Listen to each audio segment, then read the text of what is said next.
माननीय सदस्यहरू, सम्माननीय सभामुखज्यू,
माननीय सदस्यहरू, प्रतिनिधि सभाको आजको बैठकको कारबाही प्रारम्भ हुन्छ।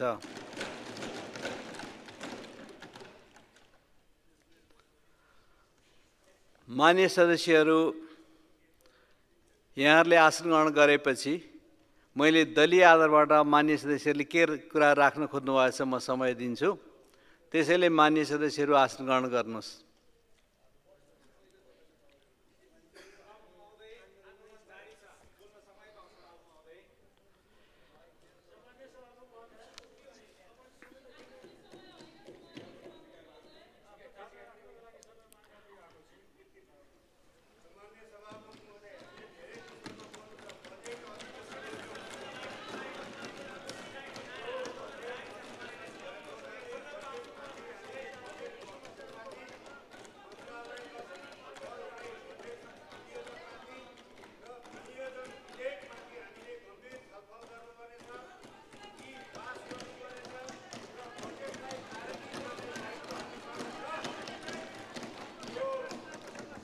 माननीय सदस्यहरू, यहाँहरू आसन ग्रहण गरेर यहाँबाट पाएको समयको आधारमा बोल्ने वातावरण बन्यो भने मात्रै सभा सञ्चालन गर्न अनुकूल हुन्छ।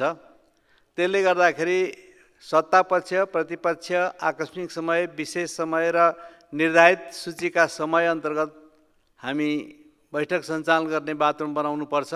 त्यसले गर्दाखेरि म सबै माननीय सदस्यहरूलाई आसन ग्रहण गरेर वातावरण बनाइदिनको लागि म फेरि पनि अनुरोध गर्दछु।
माननीय सदस्यहरू, हाम्रो यो बजेट अधिवेशन बजेटसँग सम्बन्धित विषयमा निश्चित समयभित्र पारित गर्नुपर्ने बाध्यता छ। त्यसको अतिरिक्त समसामयिक विषयमा बहस छलफल गर्नुपर्ने छ। सत्ता र प्रतिपक्षको हिसाबले पनि बहस छलफलहरू गर्नु छ। अब माननीय सदस्यहरूले यसभन्दा अगाडि खास गरी 13 गते जेठदेखि उठाइरहनुभएका कुराहरूको बारेमा सिङ्गो संसद जानकार छ, सरकार जानकार छ र म सभामुख पनि यसको बारेमा जानकार छु। यो सँगसँगै राजनीतिक दलहरू यो समस्याको समाधान गर्दै यो समयको महत्त्वलाई ख्यालमा राखेर सदनलाई अवरोध हटाउँदै सुचारू रूपबाट सञ्चालन गर्ने र सामूहिक विषयलाई छलफल गर्दै अगाडि जाने काममा जुटिरहनु भएको र त्यसमा पनि केही प्रगति भइरहेको आभास मैले पाएको छु।